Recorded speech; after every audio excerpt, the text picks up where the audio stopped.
Good morning and good afternoon, everyone. And thank you for joining me today at the GSC UK Virtual 2025. My name is Sahil Gupta, and I am from BMC Software. I have around 16 years of experience in the mainframe industry and around 6 years working on the IMS database solutions. Today, we are diving into a topic that's often overlooked in IMS environments, but can have serious impacts on system performance, that is fragmentation. We will explore what fragmentation actually means in the context of IMS databases, what causes it, how it affects real world performance, and most importantly, how we can address it using modern online techniques. By the end of this session, I hope to demystify some of the common myths about defragmentation and give you a practical understanding of how proactively manage it in your environments. Please feel free to note your questions, and I'll be happy to answer them at the end of the session. That will be easy for me. So let's get started. Let's start with the big picture, that is fragmentation. Fragmentation is when the data gets scattered all over the storage in little pieces instead of being neatly organized. To understand fragmentation, think of how we organize our physical files or documents. Imagine our desk is completely disorganized. We have papers scattered everywhere, some under the books, some shoved into the corners, and some stuck between the notepads. Now compare that to a clean, labeled filling cabinet. Which one helps us finding what we need faster? Yeah, obviously the answer is labeled one. So fragmentation in databases is just like that. Scattered, disorganized data leads to inefficiencies. And just like in file systems, fragmentations come in different forms. The first one is external fragmentation, where the free space is actually split into many small pieces. Then is the internal fragmentation, where the space inside allocated blocks is wasted. And then is the data fragmentation, which especially in IMS, which we will discuss more deeply later. So the key takeaway is fragmented data makes everything slower, from simple lookups to critical transaction processing. So how does this fragmentation happen in the first place?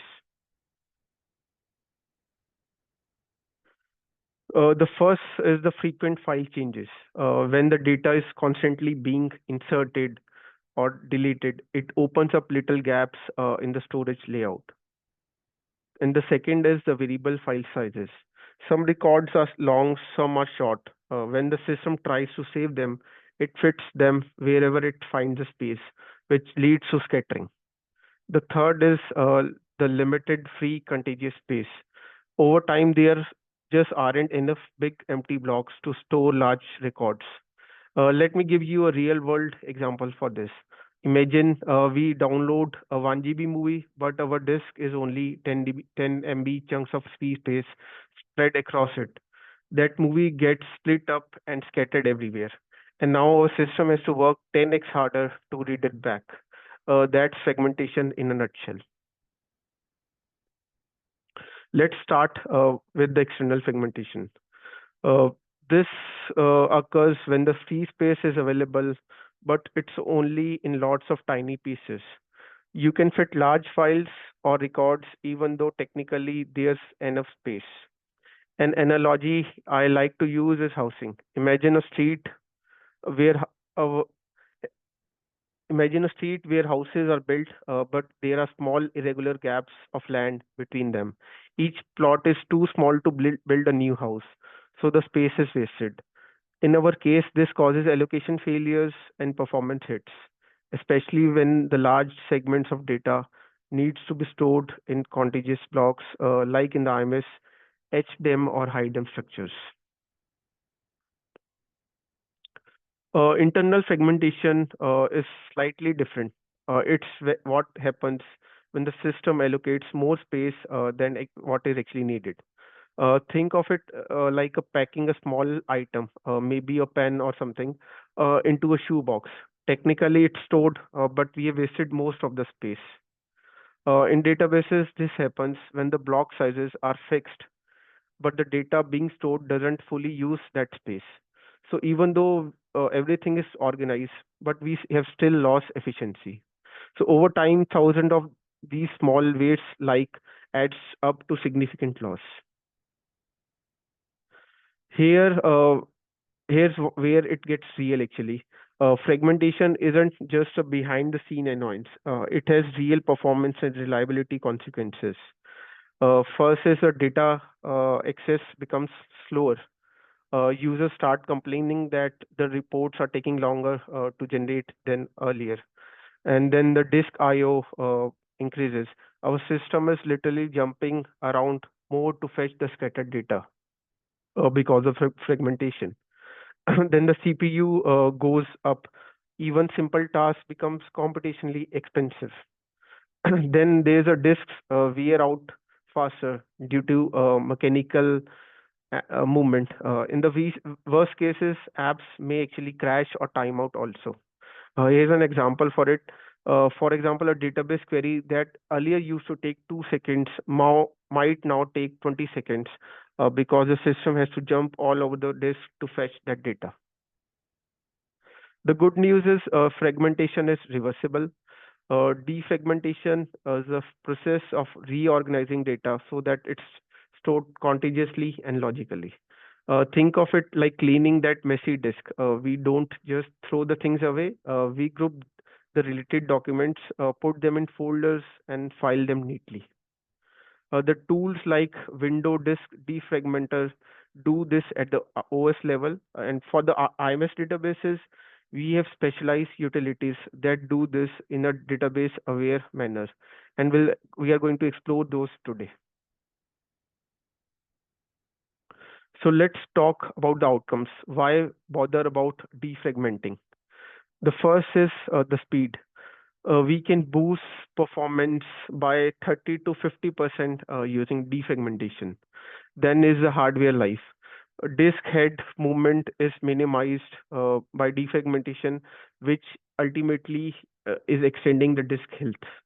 Then is the stability. Systems uh, and become more stable, which results in fewer crashes and smoother app launches. Then is the storage. Free space is recovered, reducing unnecessary storage expansion. This is especially crucial for 24 by 7 environments where downtime is not acceptable. Proactively defrag can keep our businesses running at peak efficiency. To get the most out of defragmentation, it's important to approach it strategically. Let's walk through some of the best practices we can follow for defragmentation. The first is regular defragmentation. Just like we wouldn't clean our house once every 10 years, our database needs routine defragmentation also. Set it up as a part of a normal maintenance cycle, maybe weekly, bi-weekly, or monthly, depending upon our workload. And the secondly, we can schedule wisely. Avoid running defragmentation during business critical hours. If we are doing batch mode reorgs, schedule them during overnight or weekends. But if you're using online defrag, which we are going to talk later, we gain the advantage of zero downtime. So the third is the monitor health. Keep an eye on the fragmentation levels, track performance metrics, and observe any changes in the job run times or user experience. This helps catch the issues before they become problems. Treat defragmentation like a health checkup, which is regular, proactive, and focused. Now that we have covered journal fragmentation and defragmentation, let's bring the focus to IMS because IMS systems are uniquely structured and fragmentation behaves a bit differently here. IMS databases are hierarchical. They store the records and segments in a tree-like structure, and each segment is placed in blocks on disks, and these blocks can become fragmented when the database is actually used like inserting, deleting, or updating of the records. Over time, these records get spread out and the overflow areas fill up, and what was once a clean layout becomes inefficient. A simple comparison is your kitchen drawer. Everything has a place, but if you keep stuffing spoons, knives, and other tools randomly, eventually it becomes hard to find anything. That's what happens inside IMS databases also when fragmentation builds up. So, what causes fragmentation in IMS specifically? First is data insertion and deletion.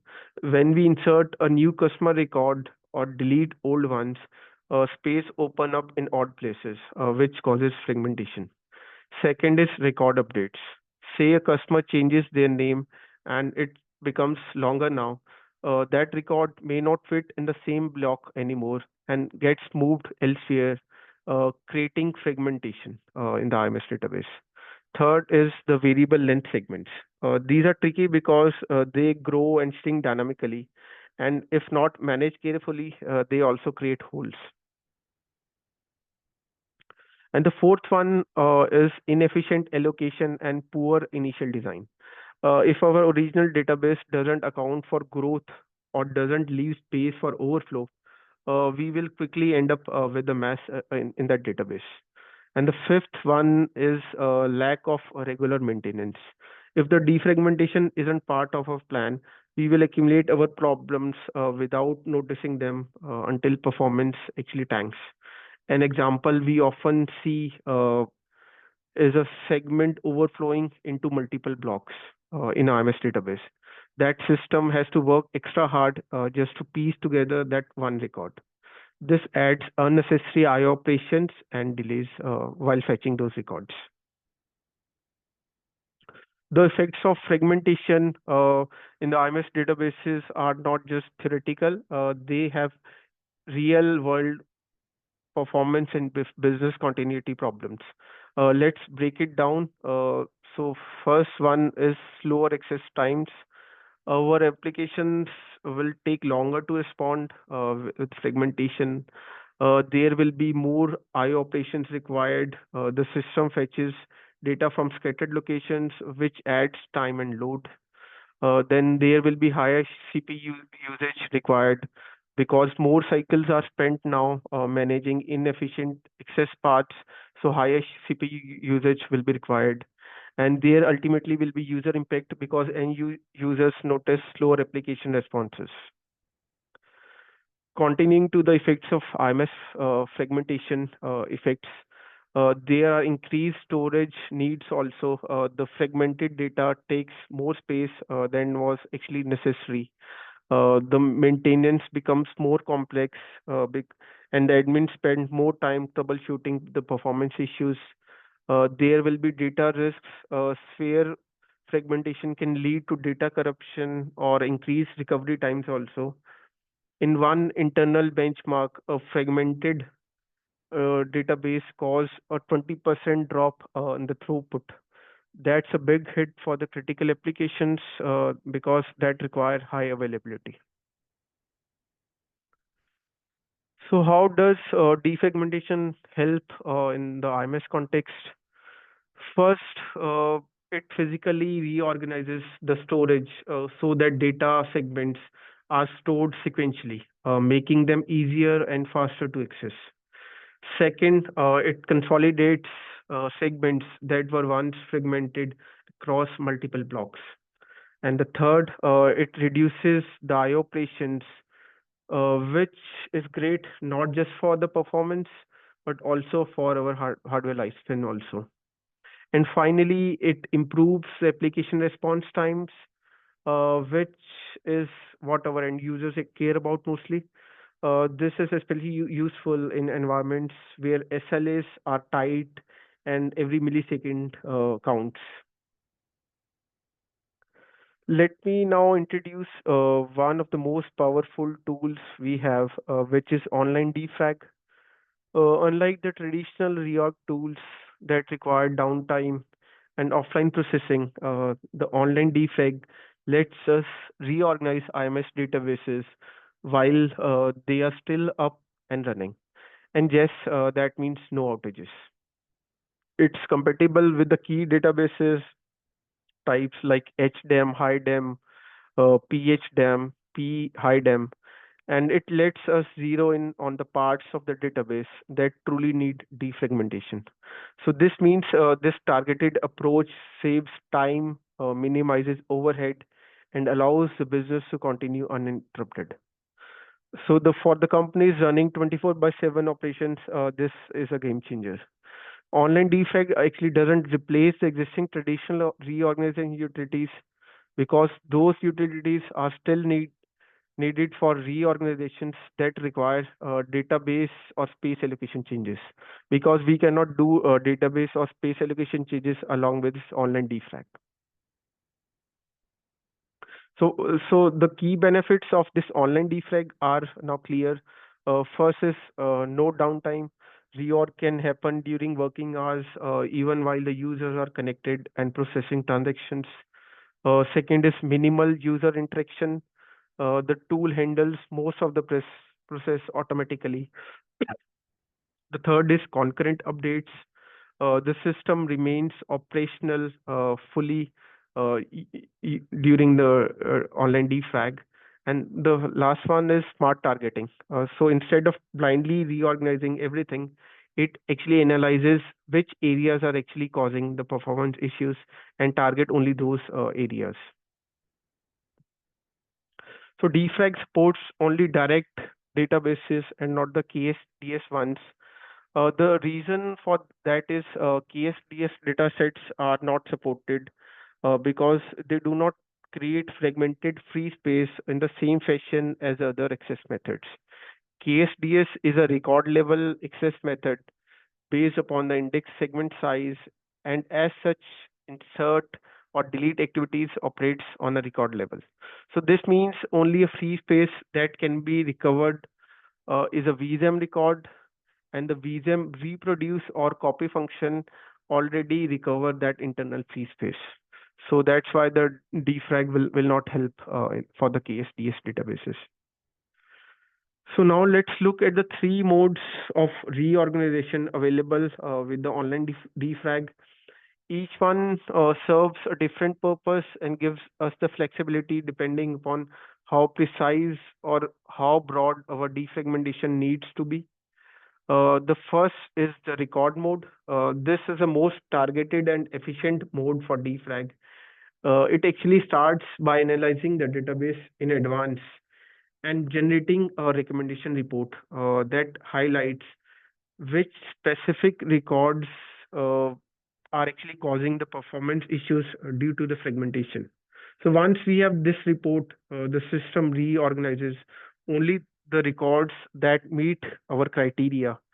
So we are not wasting our time and resources on the healthy areas of that database. The second one is the scan mode. Scan mode is quite similar, but instead of relying on a pre-generated report, it actually analyzes each record on the fly during the reorganization process. So this is useful when we don't have time to run analysis beforehand, or if we want to combine analysis and reorg in a single job. It gives us a balance between the control and convenience, although it may take a bit longer than the record mode. And the third one is a block mode. This is the most aggressive and comprehensive mode for defrag. It reorganizes every record, whether it's fragmented or not, and it behaves like a traditional reorg, but with the major benefit that is no downtime, no shadowed datasets, and no full image copy required. If we are dealing with a fairly fragmented database, or if we are making large scale changes, this is a mode for us. So each mode here, what I've talked about, has its trade-offs, like record mode for precision, scan mode for convenience, and the block mode for coverage. Let's take a closer look at how the record mode process works in practice. First, it does a record analysis. It runs a lightweight scan of our IMS database and identifies records that are inefficient, and maybe they spend too many blocks or have grown too large for their space. Then it does a free space determination. The tool then searches for blocks that have enough free space based upon our predefined thresholds and marks them as targets for reorganization.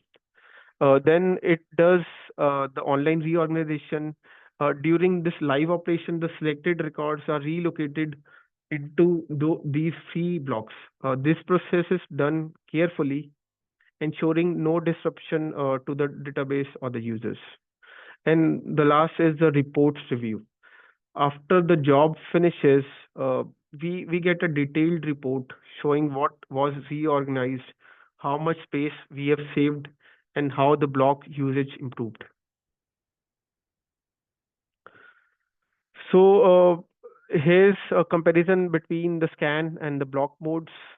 As I mentioned earlier, this the scan mode does not rely on a prior recommendation report. Instead, it analyzes every record dynamically and decides during the job whether it should reorganize or not. This is helpful when we don't know the fragmentation level ahead of time. We want in all in one job to analyze and take together.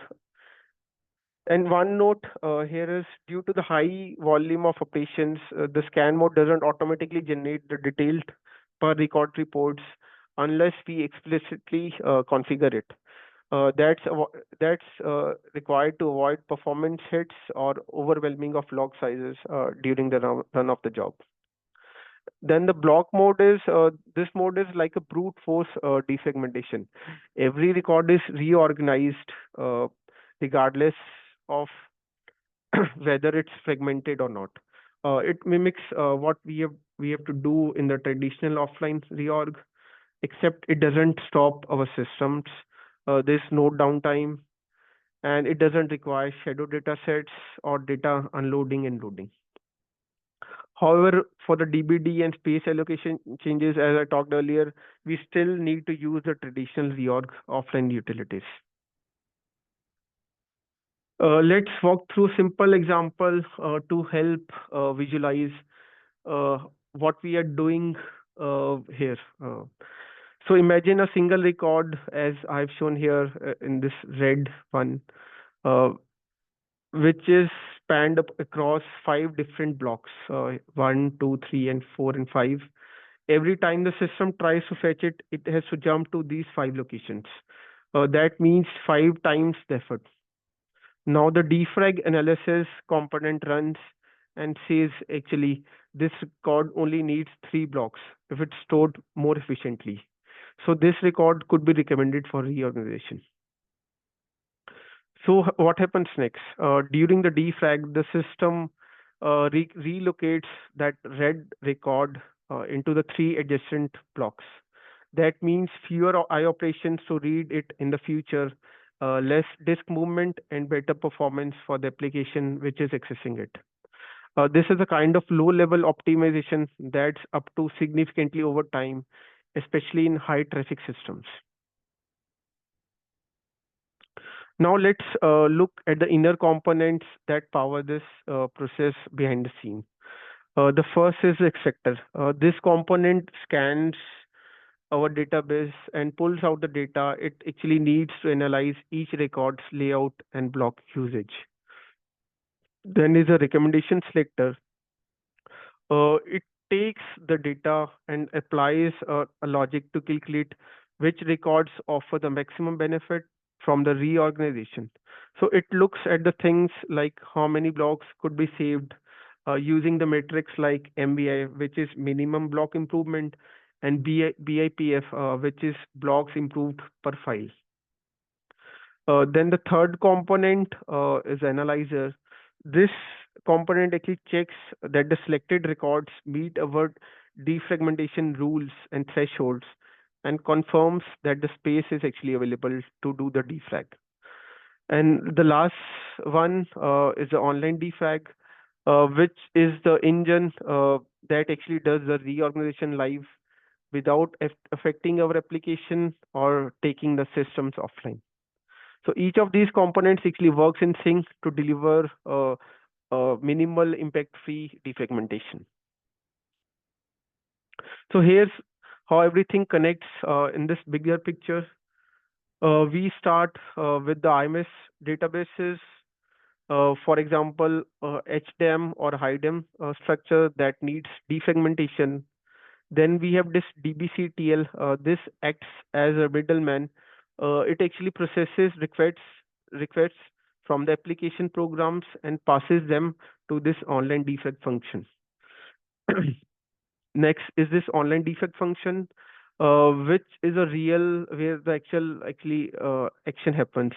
It determines whether there's available free space. It schedules a BMP, which is a batch message processing program, and performs analysis and manages the reorganization while the systems stay online. Finally, it produces the detailed reports showing everything that was done, which records were moved, how many blocks were saved, and the overall performance.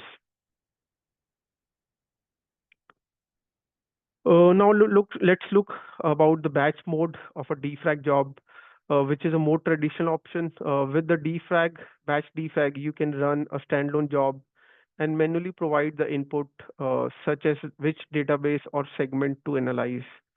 The output will be a summary, this kind of summary of minimum block improvement or MBI for each record which was actually scanned. Uh, let's, for example, in this example, we can see it has analyzed 124 records, and it shows 24 records can be improved by actually one block. 13 of the records can be improved by two blocks, and one record can be improved by three blocks. So this means around this 31% of improvement for this database.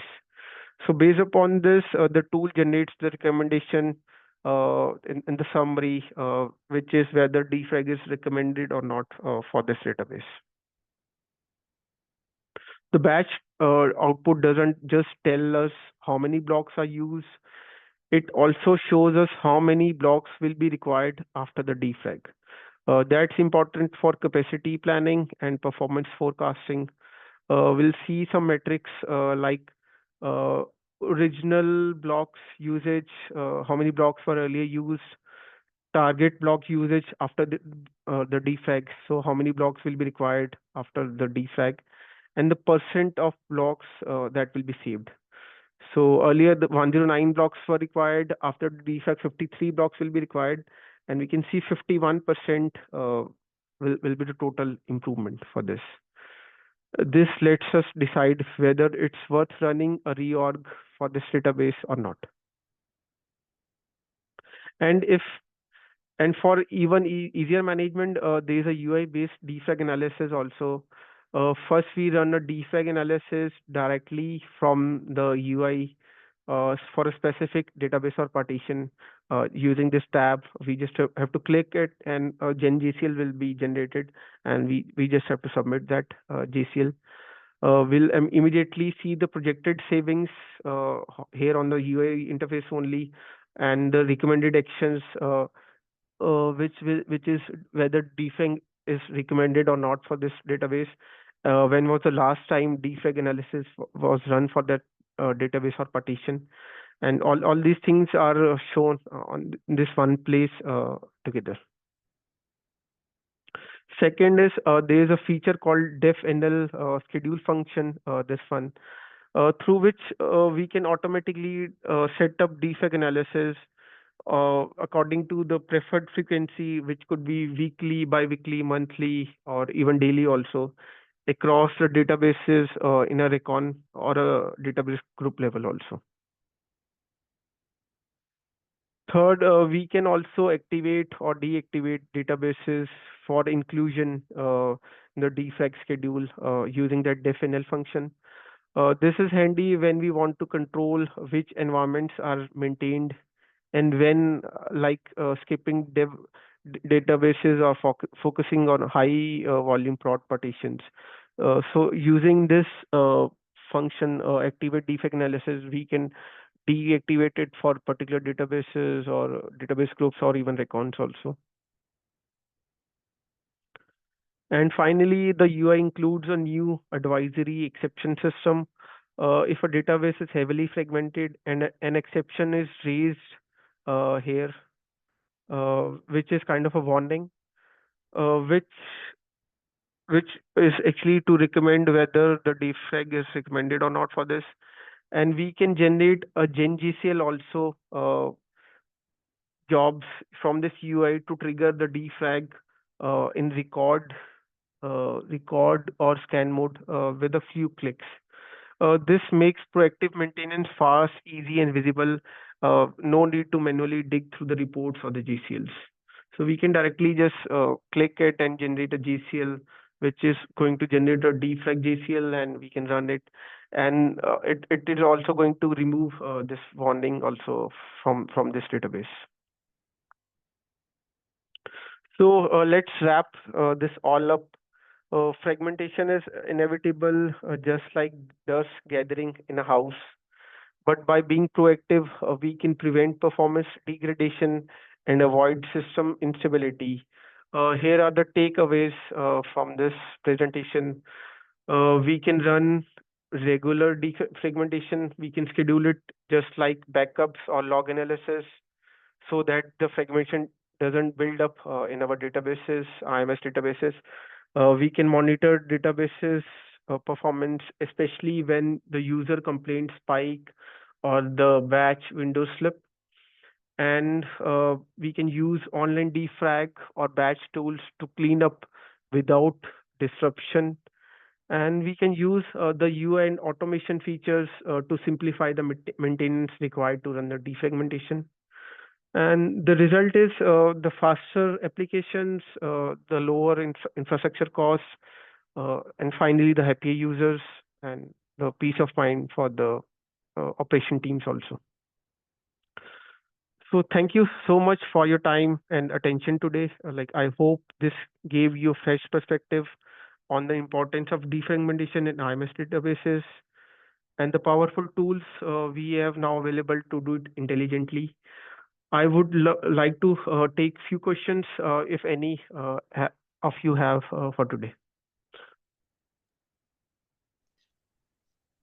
Yeah, thanks, Sahil. I've got just a quick question on Yeah. when you said obviously you can run your defragmentation reports to say, you know, what to actually analyze what the state of your database is, and therefore you should be able to then probably schedule the reorg. But there are the second method you talked about was to do with when you don't actually run the stats gathering first, and you just go, and then it will actually decide on the fly which ones to actually reorg. Now, for that method, the second method, does it actually take a longer time? It is going to take a longer time because it will analyze all the records on the fly, and based upon whether it finds anything fragmented in those databases or records, it is going to defragment them using by running the reorg. Right, but does it actually go through when it does that decision? Is it all when it's online and deciding whether to reorg it or not? Is that not a slight overhead in terms of application availability as well? Because I know it's online. We're doing it when it's online, but so presumably the segments aren't available for a short length of time when the actual reorg is happening. Yeah, I agree. That's why the first one, the record mode, is the recommended one, Yeah. even by the BMC, because it actually analyzes and reorgs only the targeted records, which it actually finds out are required for defragmentation. And the scan mode actually is required when the user doesn't know how much fragmentation is actually built up in that database. So it will scan through all the records in that database, and then it is going to run the defragmentation on the ones which it finds out are required for the defragmentation. Okay, so but in the same password, does the utility go into the CR or the records and actually decide on that record and say that's going to be reorged, and therefore it is actually not just an overhead, but also from an availability perspective, presumably you can't actually read the record at the time it's been reorged, even if it's online. So is there a slightly bigger hit on the availability, even though it is an online utility, when you do the second method? I presume so, but There's a very slight overhead because the job doesn't take much time. It only runs for fewer seconds, right. maybe fewer more seconds than the record mode. But Okay. yeah, Yeah, but as you said, it's recommended that you do the reports first, and then you'll yeah, get the idea of what you need to actually reorg, and then execute that. And then instead of not knowing, is probably better. It's better to do that regularly. Yeah. Okay. right. That's why even if you see in our UI interface, Yes. we recommend the record mode only for running the deflag. Okay. Yeah, Okay. Thank you. yeah. Thank you. Have we got any other questions for Sahil? Can I speak about Sure. this defragmentation? I think Yeah. scan mode is required when you want to decide how frequently you actually want to schedule the defragmentation job. In the beginning, you will scan and generate the report how much database has been defragmented, and at what point of time you want to trigger the defragmentation job. And once you have the data available, you can schedule the job based on your analysis, whether it's going to be weekly or whether it's going to be monthly once or quarterly once, depending on what kind of update activity you have on your database. Sure. Yeah, get that. So yeah, so it depends on how long you run your analyzers for and how frequently, and then you can get your information, and base on that information you can then schedule the reorgs. Okay, good. Thank you. And yeah, just to say, there's, as you said, there's feedback. This is a session slide for feedback. So if you just if you've got a phone, you can just scan that in now, or you can actually do it later. But so feedback is available for every session, including this one. Okay, so thanks very much indeed for that, Sahil, and thanks for the active questions at the end. Appreciate that. The next session we've got for the IMS session is at 12:30 UK time, and that will be on the final countdown for preparing IMS managed ACBs, which is obviously mandatory coming up. But in the meantime, fill in the feedback forms, and I hope you have a good virtual conference. Appreciated everybody, and much appreciated Sahil for doing the session. Thank you. Yeah, thank you everyone. Thank you.